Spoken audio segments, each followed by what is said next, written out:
एकदा सुद्धा ह्या लोकेशनला का नाही गेलो ना याचं खूप वाटतंय. मला माफ कर देवा.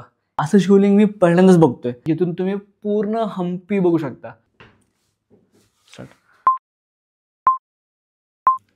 मला समजत नाही की लोक हम्पीला जाऊन सुद्धा हे 13 लोकेशन्स का नाही बघत. जे पहिले लोकेशन आहे ना, ऍक्च्युली मी आतापर्यंत 5 ते 6 वेळा हम्पीला गेलोय, पण मी एकदा सुद्धा ह्या लोकेशनला का नाही गेलो ना याचं खूप वाटतंय.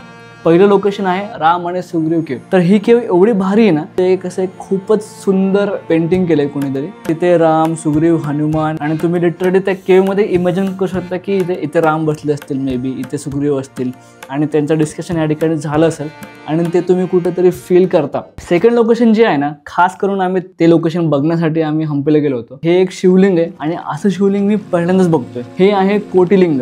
इथे लिटरली 100 ते 150 शिवलिंग मिळून एक शिवलिंग तयार झाले. म्हणजे एक असे लहान लहान लहान लहान शिवलिंग येते ते आणि ते मिळून एक शिवलिंग झाले. एक्सपिरियन्स हा खूपच भारी होता. आम्ही दोघं सोडून कुणीही त्या ठिकाणी नव्हतं. हे लोकेशन जे आहे ते नदी किनारी आहे, त्याच्यामुळे तुम्हाला असं वेगळंच भारी वाटतं. खूप ऑफबीट लोकेशन आहे, जायलाच पाहिजे. इथूनच फक्त 10 मीटर अंतरावरती, म्हणजे 10 मीटर म्हणजे इथूनच लगेच इथे माझे फेवरेट लोकेशन आहे पूर्ण हम्पी मधली आणि ती तुम्हाला मी व्हिडिओच्या एंडला सांगेल. सो तोपर्यंत तुम्ही व्हिडिओ नक्की बघा. तर थर्ड जे लोकेशन आहे ना, ते आमच्या प्लॅन मध्येच नव्हतं. आम्ही चाललेलो वाले केवला आणि त्या केवला जाताना ऑन द वे एक मंदिर लागलं.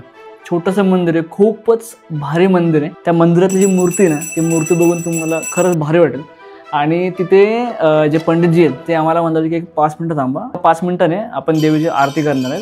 सो त्या आरतीसाठी आम्ही थांबलो आणि त्या आरतीच्या वेळेस जी एनर्जी होती, ओव्हरऑल वाईब होती, ती पूर्ण हम्पी ट्रिपमध्ये आम्हाला असे पुरून उरली. सो ही लोकेशन पण तुम्ही नक्की तुमच्या प्लॅनमध्ये ॲड करा. नेक्स्ट जे लोकेशन आहे ना, त्याचा मी तुम्हाला एक किस्सा सांगणार आहे. किस्सा म्हणण्यापेक्षा एक स्टोरी आहे. ती मे बी तुम्हाला खोटंसुद्धा वाटू शकते, बट हे आमच्यासोबत घडलं आहे. झालं असं की आम्ही एका मंदिरात चाललेलो आणि हे मंदिर आमच्या लिस्टमध्ये नव्हतं पहिले, तर आम्हाला माहितीसुद्धा नव्हतं. एक लोकल मॅप बघितला, त्यावरती हे नाव दिसलं, आम्हाला भारी वाटलं आणि ते समोरच होतं. म्हणलं जाऊन येऊयात. आतमध्ये जातोय, मंदिरात कुणीच नव्हतं, कुणीही नाही. जे लोक होते 5-6 ते बाहेर आले. आम्ही आत गेलो. मंदिराच्या म्हणजे गाभाराच्या जस्ट बाहेर लेफ्टला एक जागा होती, ज्या ठिकाणी एक व्यक्ती असं डोक्यावरती हात ठेवून लेटले होते आणि ते आमच्याकडे बघत होते आणि थोडं त्यांच्या चेहऱ्यावरती स्माईल होती. आम्ही आतमध्ये गेलो. आतमध्ये गेल्यानंतर बघून लिटरली माझ्या अंगावरती काटा आला. त्या मंदिरामध्ये विष्णू सेम पोजमध्ये असेच लेटून होते. त्या मंदिराचं नाव होतं रंगानाथ स्वामी टेम्पल. ते बघून मी एवढं खुश झालो. आम्ही थोड्या वेळाने बाहेर आलो बघतो तर काय तिथे कोणीच नाही आहे. सो मे बी भगवान विष्णूंनी आम्हाला दर्शन दिले असतील किंवा आम्ही मानसिक देव बघितला. ह्या दोघांपैकी एक रिझन असेल. काही असो, बट मी ते कधीच नाही विसरणार. तर पुढचं लोकेशन आहे शबरी गुफा आणि पंपा सरोवर. हे एकदम समोरासमोरच आहेत लोकेशन्स. पंपा म्हणजे हे पार्वती देवीचं एक रूप होतं, ज्या ठिकाणी त्यांनी आराधना केली होती. हिंदू धर्मामध्ये या सरोवराला खूपच पवित्र मानलं जातं. तर तुम्ही पण ज्यावेळेस हम्पीला जाल तेव्हा हे लोकेशन तुमच्या लिस्टमध्ये नक्की ॲड करा. ट्रॅव्हल करण्याची ना एक वेगळीच मजा आहे. तुम्हाला कधी कधी ना असे प्लॅनमध्ये नसलेल्या गोष्टीसुद्धा ना एक वेगळाच एक्सपिरियन्स देऊन जातात. त्यातलेच एक लोकेशन म्हणजे चंद्रशेखर टेम्पल. आम्ही मला वाटतं की विरूपाक्षा टेम्पलच्या रोडला चाललेलो आणि जातानाच राईटला मला एक असं गोपुरम दिसलं. ते गोपुरम लांबूनच मला भारी वाटलं खूपच. मला जाऊन बघूयात आणि बघतो तर माझ्या चेहऱ्याचे एक्सप्रेशन एवढे भारी झालते त्या मंदिराला बघून. तिथलं आर्किटेक्चर खूपच भारी. तिथे कुणीच जात नव्हतं त्या मंदिरामध्ये आणि अशा लोकेशनला एक्सप्लोर करायला तिथल्या फ्रेम्स खूपच मस्त होतं आणि त्या टेम्पल असं जास्त डॅमेज पण नाही झालेलं आहे. त्याच्यामुळे त्याची जी ब्युटी आहे ना, रॉनेस आहे ना, तो तुम्ही फील करू शकता. इमॅजिन करा एक असं लोकेशन जिथून तुम्ही पूर्ण हम्पीचा 360 डिग्री व्ह्यू बघू शकता. आणि इथे जायला तुम्हाला मी सजेस्ट कराल की सनराईजच्या वेळेस जावा किंवा सनसेटच्या वेळेस. दोन्ही पण वर्थ इट आहेत. हे आहे मातंगा हिल्स. हे पूर्ण हम्पीचं मला वाटतं हायेस्ट पॉईंट आहे आणि इथून तुम्ही विरूपाक्षा टेम्पल, विजय विठ्ठल टेम्पल, खूप भारी सनसेट आणि सनरायझेस बघू शकता. आणि वरती एक मंदिर पण आहे जिथे मातंगा ऋषींनी तपश्चर्या केलेली. आणि मातंगा हिलच्या टॉपला पोहोचायला ना तुम्हाला एक 45 मिनिट्सचा ट्रेक करायचा आहे, पण वर्थ आहे, खूपच भारी आहे. याच मातंगा हिलच्या पायथ्याशी लिटरली 2 मजली एवढा तुम्हाला नंदी बघायला मिळेल आणि हा एकाच दगडात कोरलेला नंदी आहे. खास गोष्ट ही नाही आहे की तो 2 मजली एवढा आहे. खास गोष्ट ही आहे की तुझा फोन वाकडा झाला आहे. खास गोष्ट ही आहे की तो विरूपाक्ष मंदिराकडे फेस करून आहे आणि विरूपाक्ष मंदिर हे महादेवाचं मंदिर आहे. हम्पीत गेल्यानंतर प्रत्येकाला लक्ष्मीला भेटायचं असतं. खूप सुंदर आहे ते, खूप भारी आहे, खूप गोड पण आहे आणि तिच्याकडून आपल्याला आशीर्वाद घ्यायचा असतो. पण तुम्हाला माहिती आहे का, तिला रोज सकाळी 8:30 ते 9 दरम्यान तिला आंघोळ घातली जाते आणि ती त्या ठिकाणी एवढी मजा करते, एवढी खेळते, हे बघणं वर्थ वेटिंग आहे. कारण आम्ही तिथे सकाळी 7ला पोहोचलो आणि त्या दिवशी नेमकं तिला नदीवरती यायला लेट झालं. 9:30पर्यंत आम्ही थांबलो असू.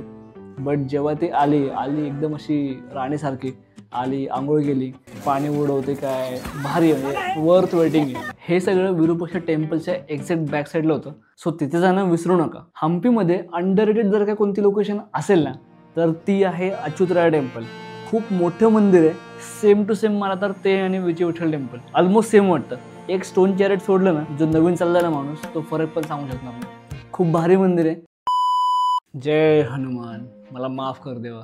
हे मी का म्हणतोय माहिती तुम्हाला? कारण एक किस्सा झाला होता. आम्ही एका हनुमानाच्या मंदिरात गेलो. तिथे गेल्यानंतरून त्या पुजाऱ्यांनी अक्षता दिल्या. मी त्या अक्षता आहेत की प्रसाद आहे ते बघितलंच नाही. माझं लक्ष फक्त हनुमानाकडे होतं. तर त्यांनी अक्षता दिल्या. मला वाटलं की साखर दिली आहे. मी त्या अक्षता टाकायच्या ऐवजी त्या मी खाऊन घेतल्या. नंतर मला रिअलाइज झालं की याच्यामध्ये तांदूळ आहे आणि मी कोणाला सांगू पण शकत नव्हतं की मी तांदूळ खाल्ले. मी तसेच चावत ते तांदूळ लिटरली गिळले. सो त्याच्यामुळं बजरंगबली मला माफ कर. हे आहे यंत्रधारक हनुमान मंदिर. तुम्ही जर का अजूनपर्यंत व्हिडिओ बघताय तर तुम्हाला मी नाराज नाही करणार, कारण आमच्यासोबत पण सेमच झालेलं. आम्ही कोटलिंगाला आलो आणि तिथून आम्हाला ते लोकेशन माहिती होतं की हे जवळच आहे कुठेतरी, पण एक्झॅक्ट माहिती नाही की कुठे आहे, कारण तिथे असा प्रॉपर रूट वगैरे नव्हता. आम्ही तिथे गोल गोल फिरतो. तिथं आम्हाला महिषासुरमर्दिनी दिसल्या, आम्हाला उग्र नरसिंहाचं कार्विंग दिसलं, पण जे लोकेशन आम्ही शोधत होतो ना ते सापडलं नाही. पण ज्यावेळेस ते सापडलं त्यावेळेस खूपच असं भारी वाटलं. त्या ठिकाणी एका मोठ्या दगडामध्ये विष्णूंची प्रतिमा कोरलेली होती आणि ते खूप सुंदर आहे. असं वाटत होतं की विष्णू आमच्या समोरच आहेत खरोखर. तिथे आम्ही 1 ते 1.5 तास नुसतं बसून होतो आणि त्यांच्याकडे बघत होतो. शेजारीच हनुमान आहेत, लक्ष्मी आहेत, ब्रह्मदेव आहेत. असं झालेलं मी शांत एकदम, काहीच बोलत नव्हतो. भारी वाटलं खूप तिकडं जाऊन. आणि हे आमचं हम्पीचं शेवटचं लोकेशन होतं. मला नाही वाटत की यापेक्षा भारी लोकेशन कोणतं असेल हम्पी ट्रिपला एंड करण्याचं. सो तुम्ही पण तुमच्या प्लॅनमध्ये पद्मनाभ स्वामी कार्विंगचं लोकेशन नक्की ॲड करा. बाकी तुम्हाला व्हिडिओ आवडला असेल तर मला कमेंट्स करून सांगा, लाईक करा, शेअर करा आणि सबस्क्राईब केलं नसेल आतापर्यंत तर तुम्ही नक्की करा सबस्क्राईब. बाकी पुढच्या व्हिडिओमध्ये भेटूयात. Thank you so much. या सगळ्या लोकेशनचे मी डिस्क्रिप्शनमध्ये एक्झॅक्ट लोकेशन शेअर करेल. सो तुम्हाला हा व्हिडिओ आवडला असेल तर पुढची सिरीज यापेक्षा भारी असेल तर ती बघायला नका विसरू. आणि बस, टाटा मग.